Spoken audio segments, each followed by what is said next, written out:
오늘은 사무엘하 24장 말씀 읽도록 하겠습니다. 1절부터 10절까지 읽도록 하겠습니다. 여호와께서 다시 이스라엘을 향하여 진노하사 그들을 치시려고 다윗을 격동시키사 가서 이스라엘과 유다의 인구를 조사하게 하라 하신지라. 이에 왕이 그 곁에 있는 군사령관 요압에게 이르되 너는 이스라엘 모든 지파 가운데로 다니며 이제 단에서부터 브엘세바까지 인구를 조사하여 백성의 수를 내게 보고하라 하니, 요압이 왕께 이르되 이 백성이 얼마든지 왕의 하나님 여호와께서 100배나 더하게 하사 내 주 왕의 눈으로 보게 하시기를 원하나이다. 그런데 내 주 왕은 어찌하여 이런 일을 기뻐하시나이까 하되 왕의 명령이 요압과 군대 장관들을 재촉한지라. 요압과 사령관들이 이스라엘 인구를 조사하려고 왕 앞에서 물러나 요단을 건너 갓 골짜기 가운데 성읍 알로엘 오른쪽 곧 야셀 맞은 쪽에 이르러 장막을 치고 길르앗에 이르고 닷딤 후시 땅에 이르고 또 다냐 안에 이르러서는 시돈으로 돌아 두로 견고한 성에 이르고 히윗 사람과 가나안 사람의 모든 성읍에 이르고 유다 남쪽으로 나와 브엘세바에 이르니라. 그들 무리가 국내를 두루 돌아 9달 20날 만에 예루살렘에 이르러 요압이 백성의 수를 왕께 보고하니 곧 이스라엘에서 칼을 빼는 담대한 자가 80만 명이요 유다 사람이 50만 명이었더라. 다윗이 백성을 조사한 후에 그의 마음에 자책하고 다윗이 여호와께 이르되 내가 이 일을 행함으로 큰 죄를 범하였나이다. 여호와여 이제 간과옵나니 종의 죄를 사하여 주옵소서. 내가 심히 미련하게 행하였나이다 하니라. 아멘. 사무엘하의 내용은 오늘 24장으로 끝납니다. 하지만 사무엘서의 중심 인물인 다윗의 이야기는 역대상 초반까지 이어집니다. 역대상 초반에 가서야 다윗의 마지막 유언과 솔로몬에게 왕위를 이어주는 이야기, 그리고 마지막 죽음에 대한 이야기가 마무리되어집니다. 그래서 다음번에 할 내용을 열왕기상 다윗의 마지막 내용을 할지 아니면 새로운 성경의 부분 넘어갈지 아직 결정하지 못했습니다. 여러분들이 한번 기도해 보시면 여러분들 기도대로 되지 않을까 싶습니다. 오늘 이야기는 다윗의 마지막 사건, 인구조사에 대한 이야기입니다. 오늘 이야기도 다윗이 어떤 영웅적인 일을, 아주 위대한 일을 한 것이 아니라 하나님 앞에 징벌을 받은, 그 인구조사로 인한 하나님의 징벌의 이야기, 그 징벌이 어떻게 끝나는지에 대한 이야기입니다. 다윗의 후반부의 인생에 있었던 많은 불행한 그리고 비극적인 일들의 연속적인 한 부분이라고 할 수 있습니다. 이 이야기도 수만 명이 죽으면서 하나님 앞에 화목 제단을 쌓아 하나님 앞에 드린 후에 하나님께서 그 땅의 기도를 들으시고 재앙을 그친지라 하면서 오늘 24장 사무엘하의 내용이 마치게 되어집니다. 인구조사라는 것이 도대체 무슨 잘못이 있는가라고 질문할 수 있습니다. 그러나 인구조사는 하나님께서 명령하신 때도 있었죠. 구약의 민수기 성경은 영어로 numbers, 사람의 숫자를 센 이야기입니다.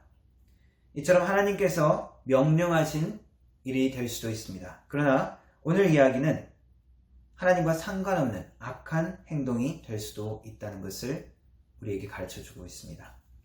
다윗은 자책하면서 이 큰 죄악을 범했습니다 라고 하나님 앞에 고백하면서 회개합니다.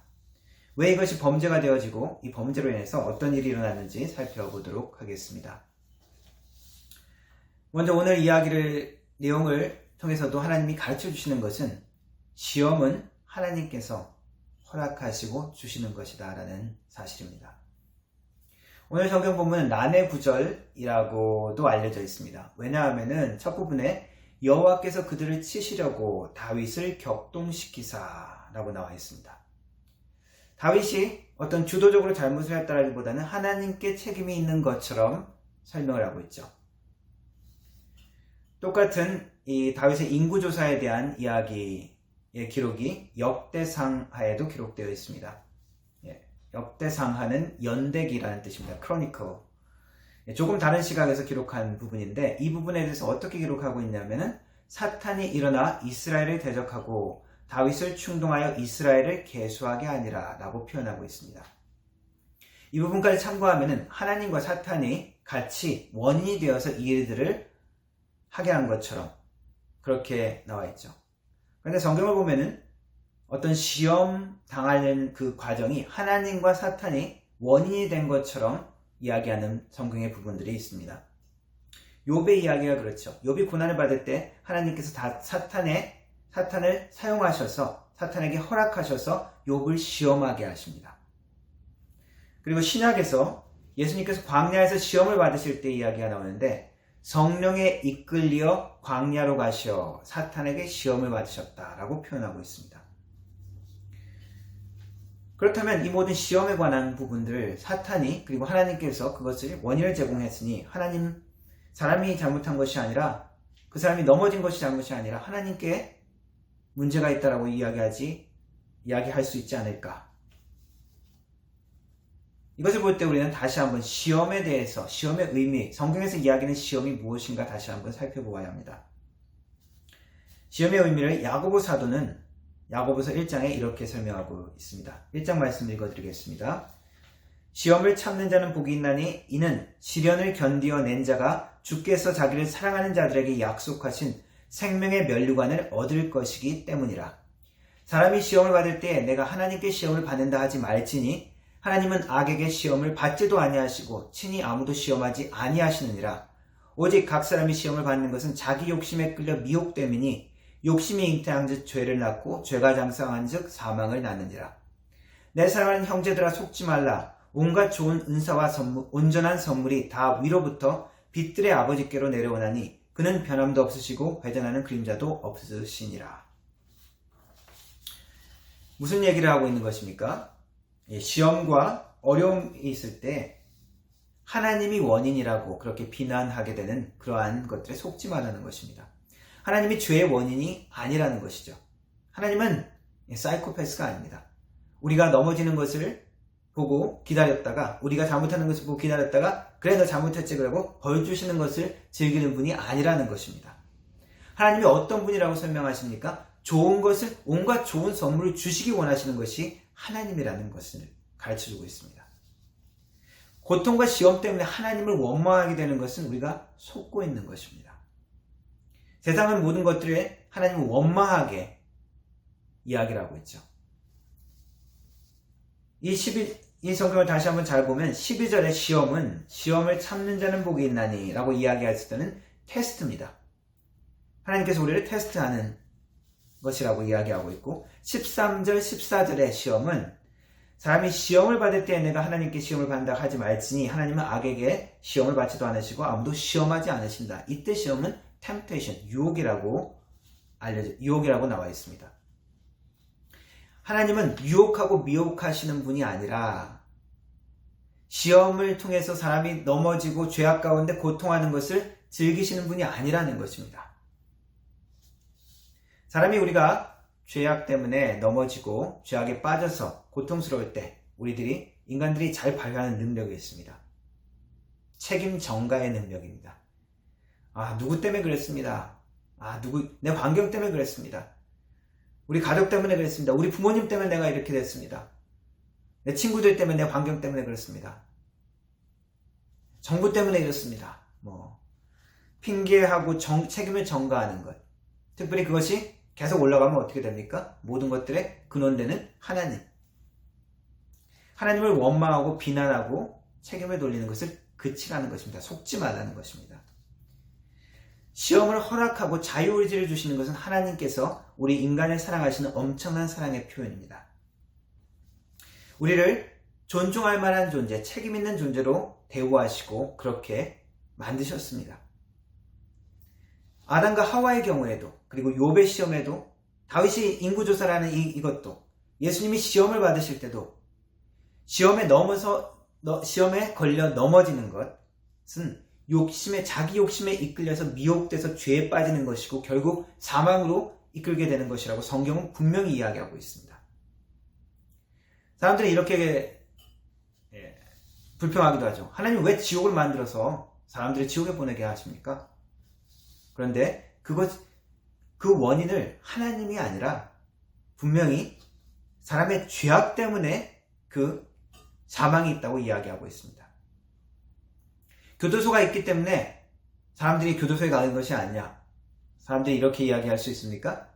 왜 교도소에 가게 되는 것입니까? 그 범죄 때문에 교도소에 가게 되는 것이죠. 교도소가 있어서 가는 것이 아닙니다. 사람들이 유혹을 받아서 죄를 행할 때 사탄은 적극적으로 관여합니다. 하나님이 허용하시는 거죠. 사탄의 개입을 허용하십니다.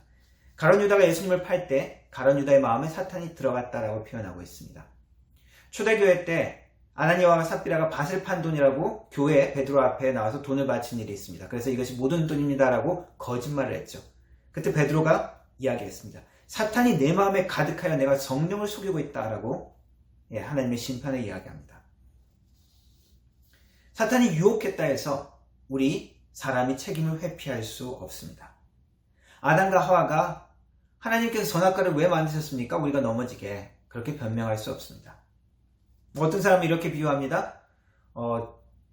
총이 장전된 총을 이렇게 옆에 두고 5살, 6살 애한테 나 이거 만지지 마 하고 그냥 가버린다는 거죠. 그럼 애들이 호기심에 만져서 그거 갖고 사고를 낼 수 있다는 겁니다. 그런데 이 예화하고는 맞지가 않습니다. 하나님은 우리를 5살, 6살 총에 대해서 아무것도 모르는 그런 존재로 부르지 않았다는 것입니다. 말하자면 총에 대해서 잘 알고 잘 훈련된 경찰이나 군인 같은 그러한 책임 있는 존재로 우리를 부르셨다는 것입니다. 아담과 하와에게도 마찬가지 하나님의 명령이 무엇인지 그 죄악의 결과가 무엇인지 분명히 가르쳐줬다는 것입니다. 그래서 책임을 전가할 수 없습니다. 우리는 책임을 갖는 존재이고 우리는 그 책임을 가지는 그러한 존중받는 존재로 하나님이 만드셨다는 것입니다. 국가나 어떤 단체의 지도자일수록 그 권력이 강할수록 그 책임이 더 무거워지죠. 그래서 자기가 잘못한 것이 아니라 그 밑에 사람이 잘못했는데 행정부나 어떤 다른 직원들이 잘못했는데 그 책임을 지고 사과하기도 하고 대신 또 사퇴하기도 합니다. 국가의 일에 책임에 그 결정을 할 수 있고 그것을 컨트롤할 수 있는 그러한 존재라는 거죠. 난 잘 몰랐습니다. 나는 내가 한 일이 아닙니다라고 하면 끝나는 것이 아닌 존재라는 것입니다. 하나님은 우리를 인간의 위치와 책임을 그런 다른 동물처럼 그런 것이 아니라 책임지고 다른 동물과 다르게 그것에 대해서 결정할 수 있는 그런 존재로 존중받는 존재로 우리를 부르신 것입니다. 다윗에게도 마찬가지입니다. 다윗도 하나님께서 그렇게 부르셨기 때문에 사탄의 일에 넘어간 다윗은 변명의 여지가 없습니다. 바세바의 사건은 어떻습니까? 아무도 말리는 사람이 없었어요. 다윗이 그 바세바를 부르고 취하고 우리아를 죽일 때까지 어떤 방해물이 없었습니다. 그러나 이 사건은 자세히 읽어보면 요압과 군대 장관들이 머뭇거리고 요압은 다윗왕에게 아니 왕이시오 왜 이런 일을 행하십니까? 라고 분명히 그것을 막았습니다. 근데 보면은 성경은 다윗이 그것을 막 재촉해서 밀어넣었다라고 표현하고 있죠.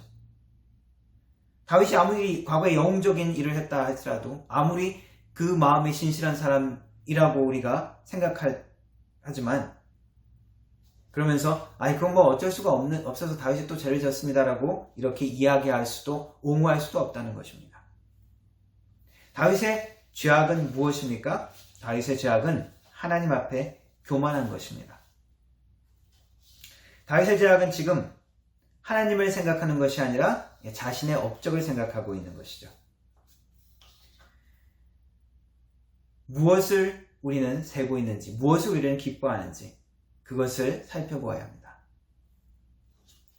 인구조사하는 행위 자체가 문제가 아니라 다윗의 깊은 마음 속에 있는 그 중심이 무엇이냐가 문제입니다.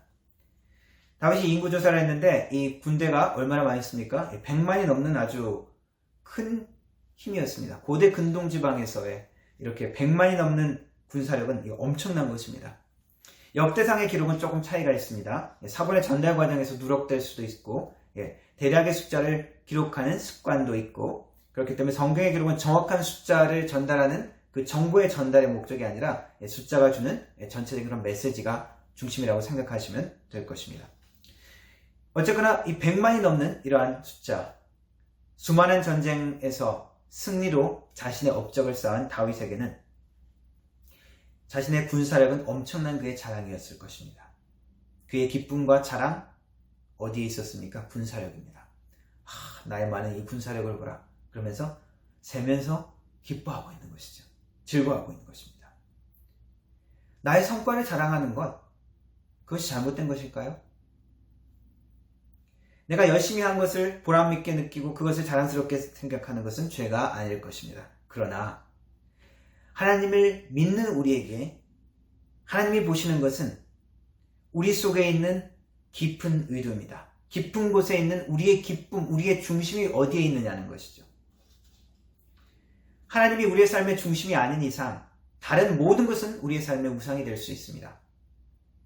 내가 이루는 업적이나 내가 가진 재산이나 기술이나 때로는 가족이나 내 모든 내가 자랑스럽게 생각하는 모든 것, 내 외모나 모든 것들도 다 나의 우상이 될 수 있습니다.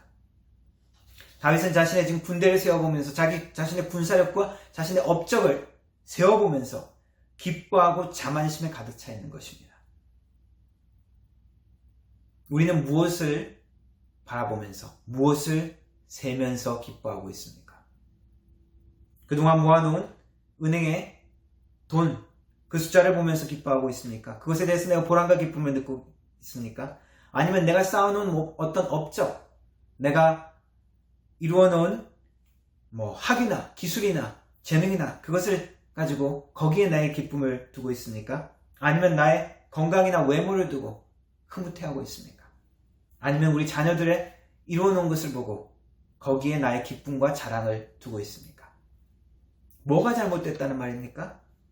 기쁨의 근거를 어디에 두고 있느냐는 것입니다. 내 인생 현재 삶의 보물, 그것이 지금 어디에 있느냐고 하나님은 우리에게 말씀하시는 것입니다. 돈이냐, 자녀냐, 외모냐, 재능이냐, 인기냐, 아니면 나 하나님이냐, 우리에게 도전하고 계시는 것입니다. 풀의 꽃과 같은 잠깐 있다 없어지는 이 세상의 영광과 이 세상의 것들에 마음을 두고 있느냐, 그것은 무엇입니까? 곧 우상입니다. 아니면 영원한 하나님께 우리의 마음을 두고 있느냐. 예수님께서 광야에 가서 시험을 받으셨습니다. 도전한 사탄의 그 시험은 무엇이었습니까? 돌을 떡이 되어 만들어서 먹게 해봐라. 그것이 도대체 뭐가 잘못됐다는 것입니까? 어떤 윤리적인 잘못이 있는 것입니까? 아니, 배고파서 돌을 떡이 되게 해서 먹는 것, 그게 다른 사람 거 훔쳐먹는 것도 아니고, 불쌍한 사람이 옆에 있어서 안 나눠주고 나만 먹는 거, 그런 것도 아닌데, 성전 꼭대기에서 안전하게 뛰어내리는 기적을 한번 행해봐라. 그게 도대체 뭐가 잘못입니까? 기적이 일어나는 거 보고 성전에 모였던 많은 사람들이 우와, 하나님께서 저런 능력도 주시고 저런 보호하심도 주셨네, 사람들이 그렇게 찬사하고 몰려들면 그게 도대체 뭐가 잘못이라는 얘기입니까? 뛰어내리면서 누굴 다치게 하는 것도 아니고 성전을 부수는 것도 아닌데, 이 모든 시험은 하나님은 관계없고 나의 피로, 나의 영광, 나의 욕심, 거기에 중심이 있다는 것입니다. 사탄의 마지막 시험이 무엇이죠? 나에게 절하면 이 세상의 영광, 권위를 다 주겠다. 한 번만 절해라. 아니, 절 한 번 하고 찬란한 힘과 영광과 권세를 얻는 것, 그것이 남는 것이 아닌가요? 그것이 더 지혜로운 것이 아닌가요? 사탄이 시험한 이 모든 것은 우리의 원하는 것, 우리의 욕망을 자극하는 것입니다. 우리 현재 삶의 문제가 무엇입니까? 하나님께서 계속 말씀하시는 것이 무엇입니까? 예수님을 믿으면서도, 하나님을 믿으면서도 우리의 것을 포기하지 않고 추구한다는 데 있습니다. 우리가 추구하는 것은 무엇입니까? 육신의 욕망, 이 세상의 자랑, 사람들의 칭찬과 찬사, 세상의 영광과 권세죠. 그것에 하나님이 빠져 있다는 것이 문제입니다. 예수님께서 바리새인들을 책망하시면서 너희가 입술로는 하나님을 존중하지만 너의 마음은 이미 하나님을 떠났다라고 계속 경고하시고 계속 책망하셨습니다. 화 있을진저. 예수님의 책망이 무엇입니까? 실제 우리의 삶, 우리의 삶의 기쁨, 나의 삶의 보물, 그것이 하나님이 아니라는 데 있습니다.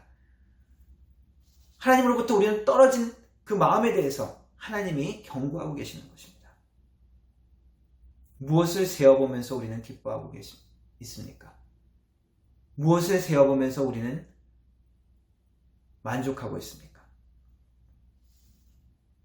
나의 이루어 놓은 것이 아니라 하나님의 은혜를 바라보고 하나님의 은혜를 세워보아야 합니다.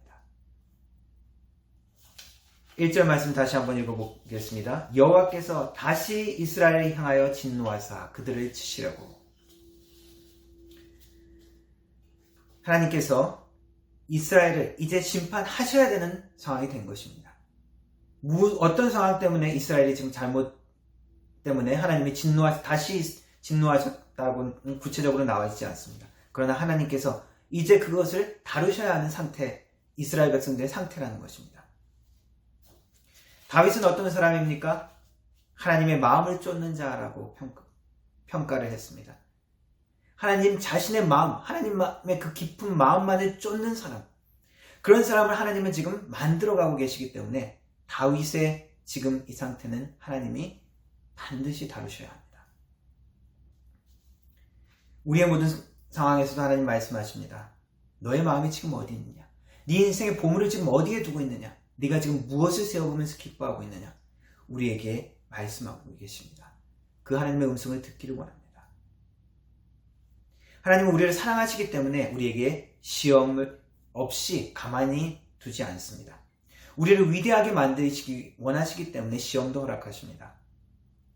하나님의 마음을 쫓는 자, 하나님의 마음에 합한 자로 만드시기 원하셔서 그렇게 하시는 것입니다. 영화 럭키라는 영화가 있죠. 시리즈로 1, 2, 3, 4, 5까지 나왔나요? 예, 권투 박싱 영화죠. 주인공 락키 1편에 그런 내용이 나옵니다. 체육관에 다니면서 이 락키가 체육관 복싱 체육장에 다니면서 무슨 일을 하면서 돈을 버냐 하면은 깡패들하고 같이 거기 도와주면서 돈을 빨리 안 갚는 사람 가서 폭력을 휘두르고 협박하면서 돈을 받아내는 그런 일을 하고 건달의 일을 하고 있죠. 어느 날 럭키가 체육관에 왔습니다. 근데 사물함이 없어졌어요. 자기 짐을 다 빼놓고 다른 데 그냥 딱 놔두고 그 사물함을 다른 그 키로 잠가 놓은 거예요. 막 화가 나가지고 코치가 그랬다는 소리식을 듣고 코치한테 가가지고 따집니다. 아니 당신은 왜 나를 그렇게 싫어하고 왜 나한테 그렇게 화를 내냐고, 그러면서 왜 이렇게 하냐고. 그때 코치의 말이 아주 인상 깊습니다. 그래, 내가 너한테 화가 난다. 왜냐하면 너는 너의 재능과 너의 능력을 낭비하고 있으니까. 그러면서 막 소리를 지르는 장면이 나와요. 하나님이 우리에게 기대하시는 책임 있는 존재, 하나님의 마음을 쫓는 존재로 만드시길 원하십니다. 그러나 우리의 상태가, 우리의 마음이 하나님과 멀어졌을 때 하나님은 우리를 책망하십니다. 우리의 하나님을 향한 가능성과 가능성을 우리는 낭비하고 있기 때문입니다. 그래도 이 말씀 가운데 주시는 하나님의 은혜가 있습니다. 다윗의 죄를 통해서 다윗이 이 죄를 회개하고 뉘우칠 때 하나님의 은혜가 다시 만나는 것을 보여주십니다. 하나님의 천사가 이스라엘 땅을 치는 재앙이 일어나죠. 다윗이 이 재앙에 대해서 하나님 앞에 회개했을 때 세 가지 징벌을 선택할 수 있게 합니다. 7년간의 기근, 석 달간의 원수에게 쫓김, 3일간의 전염병입니다. 다윗은 3일간의 전염병을 택하였죠. 그래서 하나님의 천사가 이스라엘 땅을 치기 시작합니다. 그래서 7만 명의 사람이 죽어서 쓰러집니다. 천사가 예루살렘 쪽도 손을 들어서 멸하려고 했을 때 여호와 하나님께서 이제 족하다, 손을 거두라 라고 멈추게 하십니다. 여호와의 사자가 여부스의 사람 아라우나의 타작마당 곁에 선지라 라고 하면서 하나님께서 예루살렘으로 들어오는 그 죽음의 손길을 하나님께서 막으시는 장면이 나옵니다. 그 자리에서 다윗은 하나님께 제사를 드리고 그 장소는 이후에 솔로몬이 하나님의 임재의 상징 언약궤를 모시는 하나님의 성전이 되어집니다. 예루살렘 성전, 하나님의 은혜, 하나님이 너희와 함께 있겠다는 그 약속으로 만나주시는 그러한 장소가 되어지는 것이죠. 하나님의 징벌 가운데서도 하나님의 은혜와 하나님의 만나주심을 보여주는 사건입니다. 하나님은 오늘 우리에게도 말씀하십니다. 우리에게 오는 환난과 시험, 하나님의 손안에 있다는 것을 말씀하시고 그것을 통해서도 우리를 하나님의 사람으로 만들어 가시길 원하십니다. 우리의 마음과 우리의 기쁨의 중심이 하나님이 아닌 다른 것에 가 있을 때 하나님은 슬퍼하시고 아파하시고 그리고 노하십니다. 하나님의 음성을 듣고 하나님 앞에 돌아가고 모든 좋은 것을 주시는 하나님 앞에 그리고 모든 우리의 가능성과 우리의 축복을 주시길 원하시는 하나님 앞에 더욱더 가까이 가서 하나님이 기뻐하시는 사람이 되기를 주님의 이름으로 축원합니다. 기도하겠습니다. 하나님 아버지, 우리를 하나님의 자녀로 책임있는 존재로 그리고 하나님과 교제할 수 있는 존재로 부르셔서 감사합니다.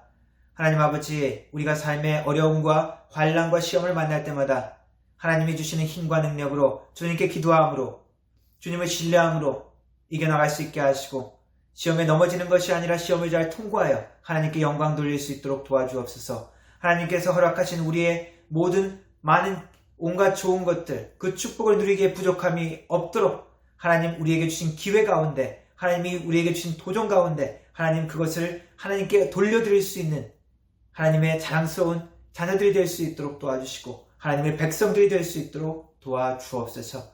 하나님 우리를 통하여 하나님의 영광이 나타나게 하시고 우리를 통하여 하나님의 놀라운 뜻과 계획들이 나타날 수 있게 하여 주시고 하나님의 축복이 우리를 통하여 우리의 가족들 가운데, 우리의 이웃들 가운데, 교회 가운데 나타나게 하여 주옵소서.